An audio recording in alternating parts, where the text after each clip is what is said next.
அருட்பெரும் ஜோதி அருட்பெரும் ஜோதி தனிப்பெருங்கருணை அருட்பெரும் ஜோதி உலகம் தழைக்க வந்துதித்த உருவே வருக. ஓதாதே உற்ற கலைகள் அனைத்தினையும் உணர்ந்தோய் வருக. ஒன்று இரண்டு அற்று இலகும் பரமானந்த சுக இயல்பே வருக.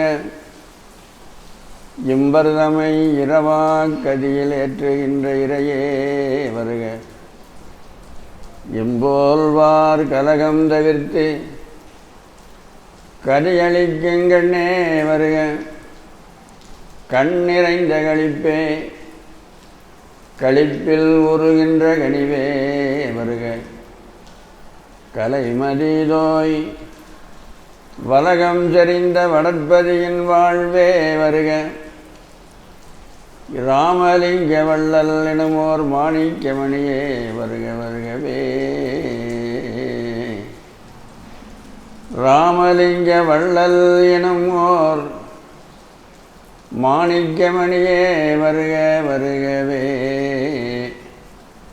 ஓம் பெரியோர்களே, எல்லாம் அல்ல அருட்பெருஞ்சோதி ஆண்டவருடைய தனிப்பெருங்கருணையினாலே அருட்பெருஞ்சோதி மகாமந்திர வேள்வியில் ஒரு நிகழ்வாக சிறிது நேரம் சிந்தித்தல். இந்த சிந்திக்கிற அறிவு மனிதனுக்கு மட்டும்தான் இருக்கு, வேற யாருக்கும் இந்த அறிவு கிடையாது. வேற யாருன்னா விலங்குகள். இந்த சைவத்தில் மிக முக்கியமானது என்னங்கன்னா, கொல்லாமையும் கொன்றதை தின்னாமையும்.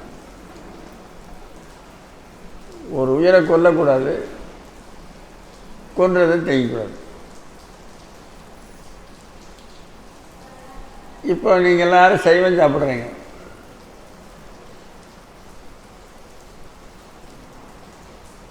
சிங்கம், புலி, சிறுத்தை இது போன்ற விலங்குகளும் கூட சைவம் தான் சாப்பிடுது.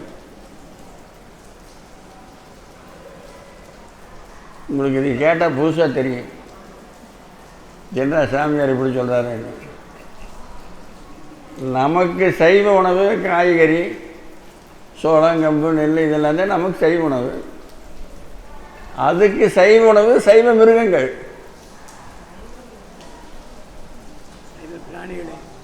சைவ பிராணி தாங்க அதை பிடிச்சி தைக்குது. எந்த புலியாவது ஒரு புலியை பிடிச்சிட்டு இருக்குதா? எந்த சிங்கமாவது ஒரு சிங்கத்தை அடிச்சுட்டு இருக்குதா? சைவத்தை தானே பிடிச்சி சாப்பிடுது. அட, கொடிய விலங்குகளும் கூட சைவ உணவு சாப்பிடுது. நீ சைவம் சாப்பிடாம இருக்கலாமா? மிக கொடிய விலங்கு அது சைவத்தை தான் தேடுது. மானை பிடிக்குது, அது செய்வோம். யானையை பிடிக்குது, அது செய்வோம். குதிரையை பிடிக்குது, அது செய்வோம். சைவ மிருகத்தை தான் தேடி சாப்பிடும். அதுக்கு சைவ உணவு அதுதான். அதனால் இந்த சுத்த சன்மார்க்கத்துக்கு ரெண்டு கண்ணு, ஒன்று கொல்லாமை, இன்னொன்று தின்னாமை. புரை சேரும் கொலை நெறியும் புலை நெறியும் அப்படிங்கிறாங்க வள்ளலார். இப்போ இது மேலே ஏறணும்னா ஒரு ஏணி வைக்கணும். ஏணி வைக்காமல் மேலே ஏற முடியாது. எந்த பயில்வானும் இங்கேருந்து எட்டி குதிக்க முடியாது மேலே. ஏணினா தான் மேலே ஏறலாம். அந்த ஏணியை நாம் தயார் பண்ணணும். அதான் ஏணியாக விளையாது எங்கேயுமே. எந்த காட்டிலையாவது எந்த மரத்துலையாவது ஏணி விளைஞ்சிருக்குன்னா ஆசாரி தான் செய்யணும். அந்த ஏணி தயார் பண்ணதுன்னா ரெண்டு மரம் வேணும், நேரம் ஸ்ட்ராங்கான மரம் வேணும். ரெண்டு மரம், உறுதியான மரமாக. முருங்கை மரத்தை செய்யக்கூடாது. உறுதியான மரத்தில் இருக்கணும். அந்த 2 மரம் ஸ்ட்ராங்காக இருக்கணும். அதில் படி போடணும். அதில் படி போட்டு மேலே தூக்கி வச்சோம்னா ஒவ்வொரு படியாக கடந்து மேலே போயிடலாம். இந்த 2 மரம் போட்டோம்ல, அந்த 2 மரம்தான் ஒன்று கொல்லாமை, ஒன்று தின்னாமை. இதில் ஸ்ட்ராங்காக இருக்கணும். எங்ககிட்ட ஒருத்தர் உபதேசம் வாங்கினார். நடந்தது அது ஆள சொல்லலாங்க. ஒரு 6 மாதம் கழிச்சு அவரை பார்த்தோம். என்ன உபதேசம் இருக்குதா, போயிட்டான்னு கேட்டோம். போயிடுது. ஏயான்னு கேட்டோம். என் மகன் வீட்டுக்கு போனேன். கோழிக்கறி போட்டு வச்சு முன்னால் வச்சுட்டு எல்லாம் தின்னு கெஞ்சினாங்க. நான் தின்னுட்டேன் அப்படின்னாரு. திருவள்ளுவர் ஒரு கருத்து சொல்கிறார். கொல்லான் புலாலை மறுத்தானை கைகூப்பி எல்லா உயிரும் தொழும். இந்த குறளை பார்த்தீங்கன்னா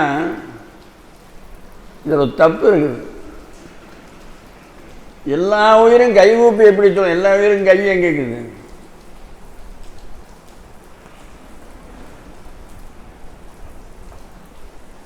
எல்லா உயிருக்கும் கை எங்கேங்க இருக்கு? அப்புறம் கைகூப்பி எல்லா உயிரும் தொழும் சொல்லி வச்சுக்கிறாரு. இந்த குறளை எப்படி பொருள் கொள்ளணும்னா, அதாவது நீங்கள் இந்த விரதத்தில் உறுதியாக இருக்கிறீங்க. ஒரு வீட்டுக்கு போயிட்டீங்க. அவங்க சாப்பிட சொல்கிறாங்க. உங்களால் முடிஞ்ச வரைக்கும் முடியாதுன்னு சொல்லுங்க. அதுக்கு மேலேயே அவங்க வற்புறுத்துனாங்கன்னா கையை 2 தலைக்கு மேலே தூக்கி கும்பிடுங்க. கையை 2 தலைக்கு மேலே தூக்கி, பகவானே என்னை விட்டுரு, நான் சாப்பிட மாட்டேன்னு கையை மேலே தூக்கிட்டீங்கன்னா புலாலை கை ஊப்பி மறுத்தானே எல்லா உயிரும் தொழும்.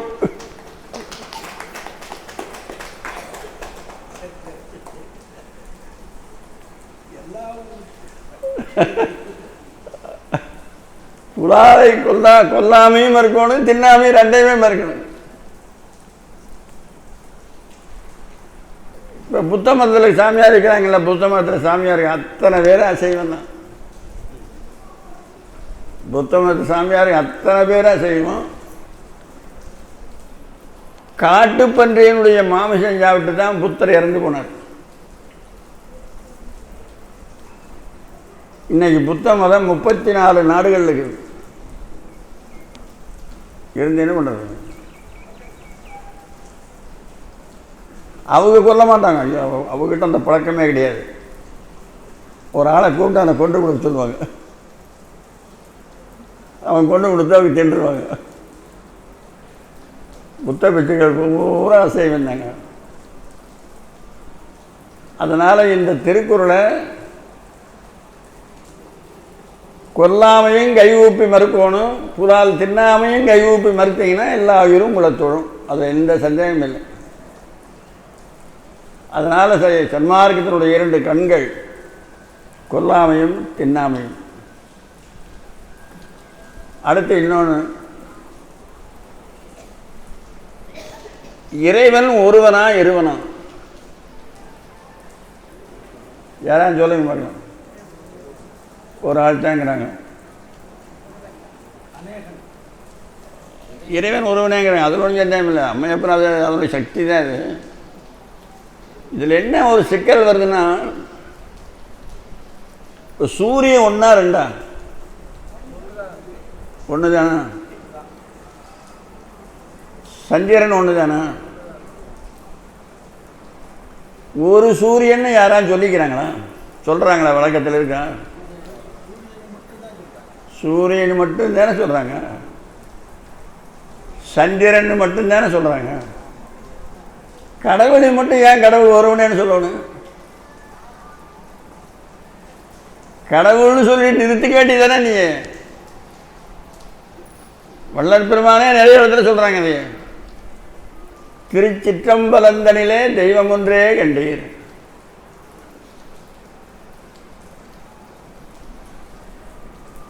இப்போ காவிரி ஆறு ஒரு ஆறு ஓடுது. ஒரு காவிரி ஆறுன்னு யாரும் சொல்கிறாங்களா? எந்த பொருள் ஒரே பொருளாக இருக்குதோ அந்த பொருளை ஒன்றுன்னு சேர்த்து சொல்லக்கூடாது.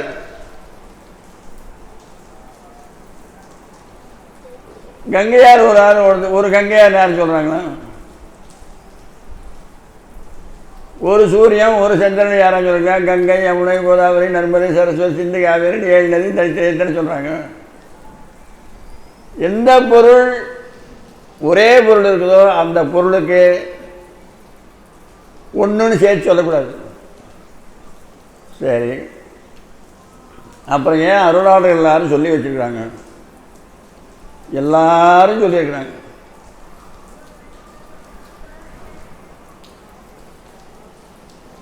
தெய்வம் ஒருவனே என்று உணர வல்லேரேல் அப்படிங்கிற ஔவையார். அதுபோல் ஏன் அப்படி சொல்லி வச்சாங்கன்னா அதுக்கு என்ன காரணம்னா,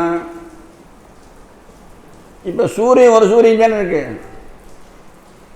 சந்திரன் ஒன்று தான் இருக்கு, காரியார் ஒன்று தான் இருக்கு. அந்த சூரியன் இன்னொரு சூரியனாக மாற முடியாது. சூரியன் என்னைக்குமே ரெண்டாகாதுங்க, ஒன்று அப்படியே தான் இருக்கு. அதனால தான் அது ஒன்றுன்னு சொல்கிறாங்க. சந்திரன் ஒன்று தான் இருக்குது, அது 2 சந்திரன் ஆகாது, எப்பவுமே ஒன்றா தான் இருக்கு. ஆனால் கடவுள் எத்தனை வடிவத்தில் வேணாலும் வருவார். நீ எந்த வடிவத்தில் வரோன்னு நினைக்கிறியோ அந்த வடிவத்தில் அவர் வருவார். ஒருத்தன் காட்டுக்குள்ள உட்காந்துட்டு தவம் பண்ணான். காட்டுக்குள்ள நரசிம்ம அவதாரம்னு ஒரு அவதாரம் இருக்குது. பெருமாள் எடுத்த அவதாரத்தில் அது ஒரு அவதாரம். ரொம்ப நாளாக தவம் பண்ணிட்டு 2 பேர் தவம் பண்ணிட்டு உட்காந்துருந்தாங்க. அங்கே மாடு மேய்க்க போகிறவன் தினம் டம்ளர் பால் கறந்து கொடுத்துறது, குடிச்சிட்டு பேசாமல் உட்காந்துக்கிறது. தினந்தோறும் இந்த தர்மம் நடக்குது. ரொம்ப நாளைக்கு பிறகு ஏன் இப்படி உட்காந்துக்கிறீங்க, என்ன காரணம் அவன் கேட்குறான். இந்த நரசிம்மமூர்த்தின்னு ஒரு மூர்த்திக்கிறாரு, அவரை பார்க்குறக்காக நாங்கள் தவம் பண்ணுறோம் அப்படின்னாங்க. சரி, எப்போ பார்ப்பீங்க? இன்னும் அவர் என்னைக்காச்சும் வைக்கிறான்னு தெரியல. சரி, தெரியாது போகுது. அவர் எப்படி இருப்பார்னு சொல்லு. மூஞ்சி சிங்கமாக இருக்கும், உடம்பெல்லாம் மனிதனாக இருக்கும். மனித விலங்குன்னு பேர் அதுக்கு. நரசிம்மங்கிற சொல்லுக்கு மனித விலங்கு. அப்படி எங்கேயாவது இப்போ விலங்கு இருக்குதான்னு கேட்காது. இன்னைக்கு இருக்கிறது பூராமே அதுதான்.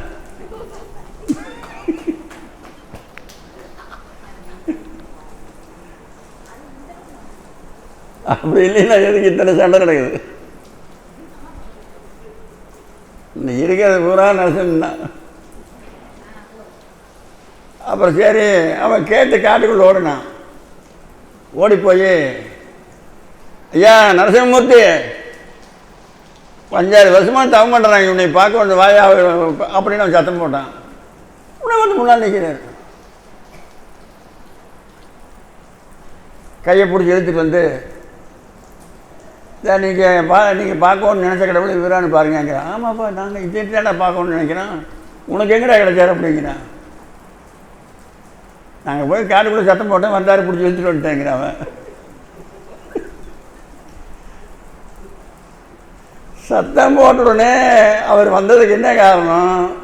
இவன் தவசிகளுக்கு பசியாத்தினான்.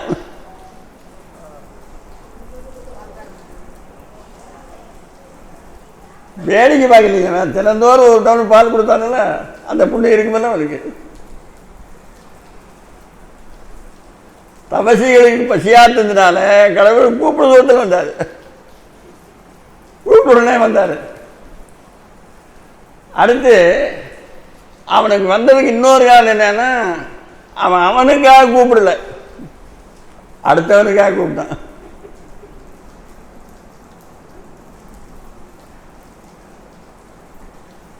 வள்ளல் பெருமான் ஒரு விண்ணப்பத்தை சொல்கிறாங்க.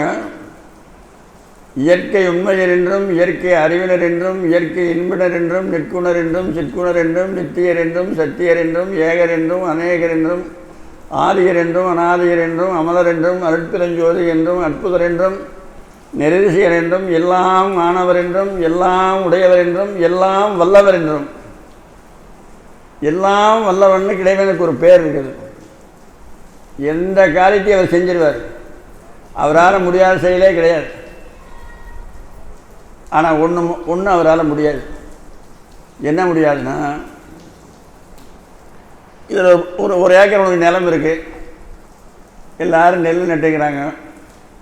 சித்தி விளையாட்டில் போய் கேட்குற, சுவாமி என் பயிரெலாம் வாடுது, மழை பெய்ய வெயின்னு சொன்னால் உன் வயலுக்கு மட்டும் மழை பெய்ய வைப்பார் அவர்? அவரால் முடியாது. என் பயிர் காஞ்சாலும் காஞ்சிட்டு போகுது சாமி, என் பக்கத்து நிலம் காஞ்சி கிடக்கிறான், பரம ஏழை, அவன் கடன் வாங்கி நட்டுருக்கிறான், அவன் நல்லா இருக்குது, நான் காஞ்சாலும் பரவாயில்ல, எனக்கு வசதி, நான் எங்கேயோ கூலி வேலை செஞ்சாலும் பிடிச்சிக்குவேன். அவன் வயலுக்காக மழை பெய்யல, எல்லா வேலையும் சேர்ந்து மழை பெய்ஞ்சிடும். நமக்கு மட்டும் மழை பெய்ய சொன்னால் மழை பெய்யாது. அதுபோல் இப்போ தமிழகத்தில் எத்தனையோ ஆறுகள் கொடுக்கும். ஆறு, காவிரி ஆறு எல்லாரும் தெரிஞ்சாரு. இங்கே கெடிலம்னு ஒரு ஆறு ஓடுது. கெடிலம் கங்கையாத்தை விட உயர்வுங்கிறாரு இந்த கெடிலத்தை.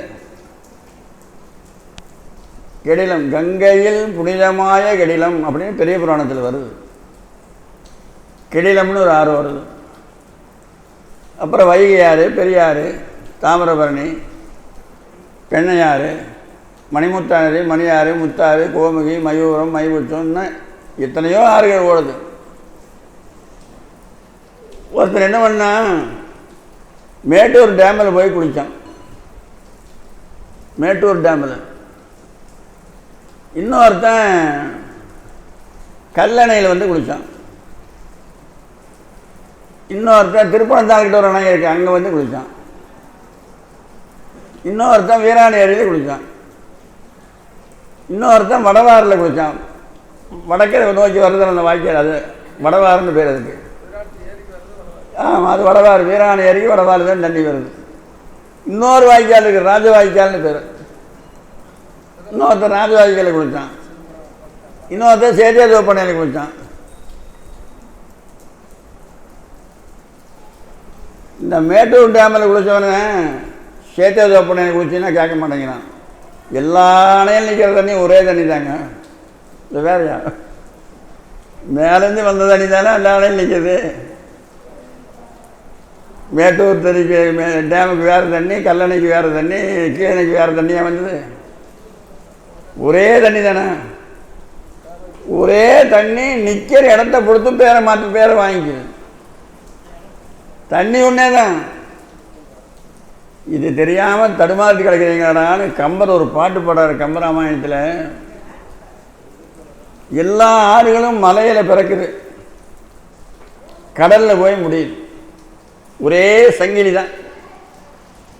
மலையில் ஆரம்பிக்கிற சங்கிலி கடலில் போயிட்டே நிறைய வருது. அது எங்கெங்கே நிற்குதோ அங்கங்கே அந்தந்த பேரை வாங்கிக்குது. கங்கை ஆறு, கோமுகி ஆறுன்னு பேர் அங்கங்கே பேரை வாங்கிக்குது. அதுபோல் சமயங்களில் வந்தவன் ஒவ்வொருத்தர் ஒரு பேரை வச்சான் அவன் சமயத்துக்கு. கடவுள் ஒருவரே தான், தண்ணி ஒன்றே தான்.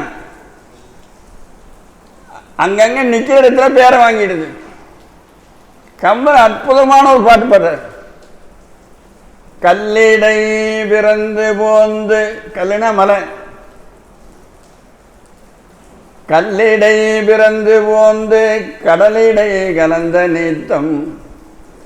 மலையில் பிறக்குது, கடலில் போய் முடியுது. நீத்தம்னா வெள்ளம்.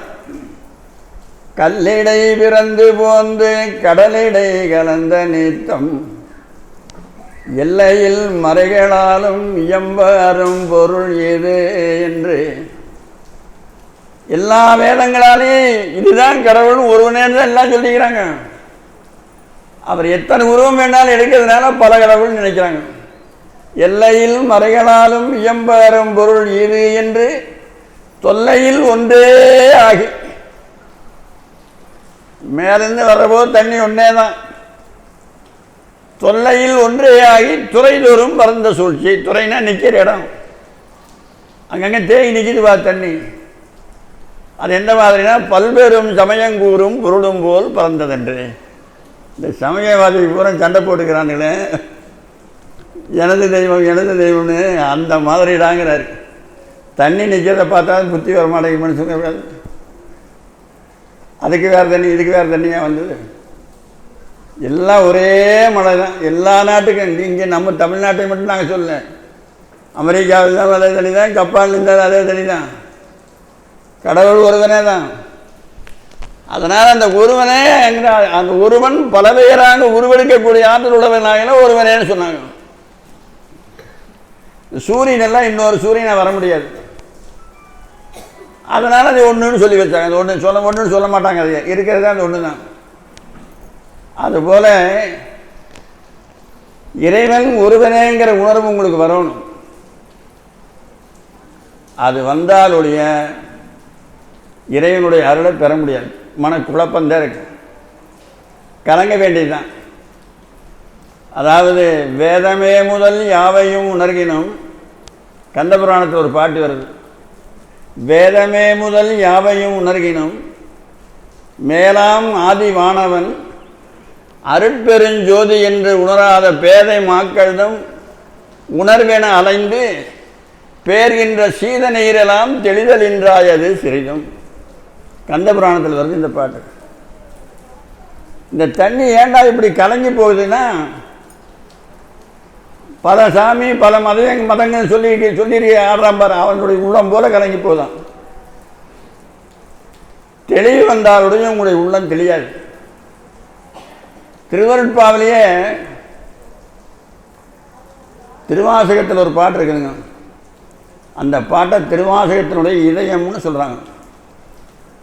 திருவாசகத்தில் 656 பாட்டு, இடையில் ஒரு 2 பாட்டு கிடச்சிது, அதையும் சேர்த்து 8ன்னு வச்சுக்கிறாங்க. 656 இந்த தெப்பமாய் வந்தனக்கு சேர்ந்ததே அப்பன் உருவாசகம் கொண்டு உரைத்த தமிழ் மாலைன்னு ஒரு பாட்டு வருது. திருவாசகத்தை வாழ்த்துற பாட்டு. இந்த 6 ஓடுதான் 6. வெளியூர் 6க்கும் உள்ளூர் சுடுகாட்டுக்கும் பயம் வரும். உள்ளூர் சுடுகாட்டுக்கு போனீங்கன்னா உங்களுக்கு பயம் வருங்க. உங்களுக்கு தெரிஞ்சவன் செத்துருப்பான். எப்போ நீ சுடுகாட்டுக்கு போனீங்கன்னா வந்து முன்னால் நிற்பான். நாங்கள் ஒரு சமயம் ஒரு ஊர்லேருந்து போயிட்டு இருந்தோம். வேள்விமங்கலம்னு ஒரு ஊர் திட்டக்குடிக்கிட்டேன். கீழப்பெரம்பலூர்னு ஒரு ஊர் போகணும். அதுக்கு இடையில வெள்ளாறு வருது. நைட்டு 10-11 மணிக்கு அங்கே போகிறோம். நைட்டு தனியாக நடந்து போகிறோம். ஆற்றுல வெள்ளம் வருது. இறங்கிட்டோம். இடுப்பளவு தண்ணி வருது. அந்த கரைக்கு போயாச்சு. தெற்கு கரையில் தான் தண்ணி, வடக்கு கரையில் தண்ணி இல்லை. 12 மணிக்கு மேலே எனக்கு போய் ஒரு வீட்டில் போய் எழுப்பிட்டு, அங்கே ஒரு இச்சினி மரம், பெரிய மரம் இருந்தது. இதுக்கிடையே படுத்து தூங்கி இருந்துச்சு, காலையில் போகலாம் அப்படின்னு ஒரு சின்ன கையை வச்சு பைய அங்கே வச்சுட்டு எல்லாம் தலையாடி மணல் தான் மேடும் பள்ளமாக இருக்குமே, மணல் ஒரு மேடாக தெரிஞ்சுது. அதில் படுத்துட்டோம்.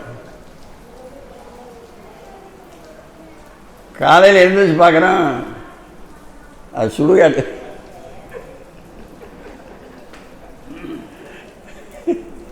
மண்டையோடு அங்கே கிடக்குது, கையோடு கிடக்குது, காலோடு கிடக்குது, பாடை கிடக்குது.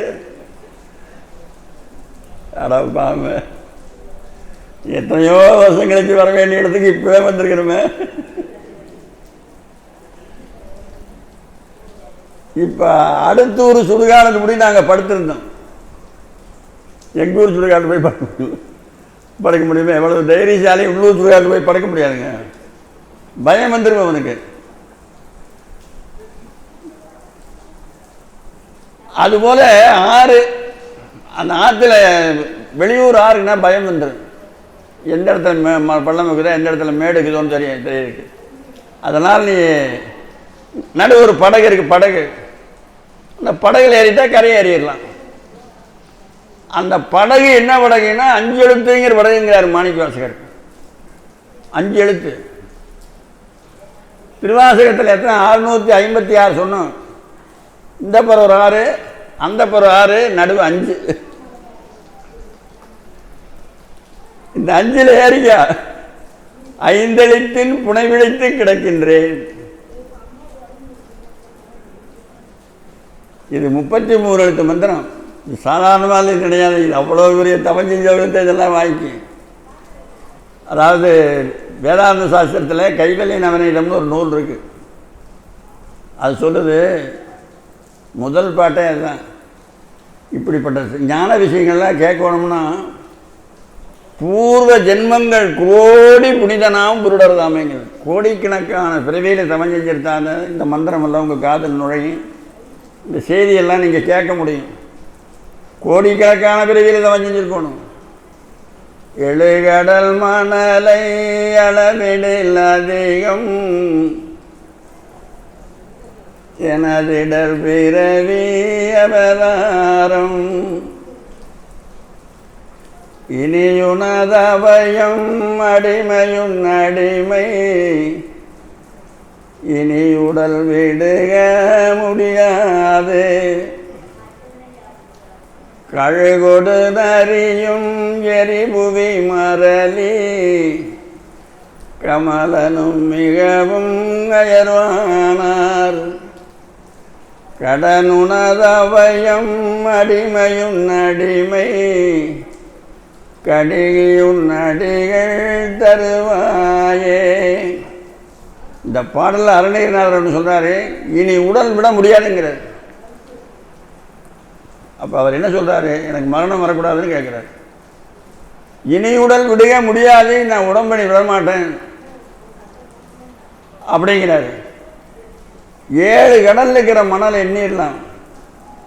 நீங்கள் எல்லாம் ஒரு புழுவை பார்க்குற போது, பகவானே எந்த பிறவியில் நான் புழுவாக இருந்தனோ நீங்கள் நினைக்கணும். ஒரு நாயை பார்க்குற போது நான் எந்த பிறவியில் நாயாக இருந்தனோ பேர்பட்ட பிறவி கொடுத்துருக்கிறையே. கழுதையை பார்க்குற போது அந்த கழுதையை நினைக்கணும். நாம் ஒரு காலத்தில் கழுதையாக இருந்திருப்போம், ஒரு காலத்தில் நாயாக இருந்திருப்போம். அதெல்லாம் கடந்து தாங்க இங்கே வந்திருக்கிற எல்லா பிறப்பும். இதை விட அப்புறம் என்ன சந்தேகம் வேணும்? எல்லாம் கடந்து வந்தாச்சு. ஒரு காலத்தில் பிரம்மாவாக இருந்திருப்போம். தமிழ்நாட்டில் ஒரு கோயிலில் மட்டும் பிரம்மதேவனுக்கு சமாதி இருக்குது. எந்த கோயிலில்? பிரம்மன்னா ஒரு ஆள் இல்லை, அவன் 100 கோடி பேர் செத்துருக்கிறாங்க. பிரம்மதேவனே 100 கோடி பேர் செத்துருக்கிறாங்க. 100 கோடி பிரம்மர்கள் நொந்தினார். 6 கோடி நாராயணர் அங்கனே ஏறு கங்கை மணல் எண்ணில் இந்திரர். கங்கையாத்தினுடைய மணல் எண்ணினா எத்தனை மணல் வருமோ அத்தனை இந்திரன் செத்துருக்கிறான். அதையெல்லாம் தாண்டித்தான் இங்கே வந்துக்கிறோம். நாங்கள் ஒரு காலத்தில் இந்திரனாக இருந்திருப்போம், நாங்கள் ஒரு காலத்தில் பிரம்மாவாக இருந்திருப்போம், திருமாலாக இருந்திருப்போம். அதெல்லாம் கடந்து தான் வந்திருக்குது. தமிழ்நாட்டில் பிரம்மதேவன் சமாதிக்கிற கோயில் திருவெண்காடு. அங்கே போனீங்கன்னா கேளுங்க, பிரம்மா சமாதி எதுன்னு கேளுங்க. சமாதி காட்டுவாங்க. நாங்கள் போர்டு போடல, இது பிரம்மதேவன் சமாதின்னு போட்டிருந்தாங்கன்னா பரவாயில்ல, போர்டு போடாமல் விட்டாங்க. மேடு மட்டும் இருக்கும், ஒரு மேடு இருக்கும்.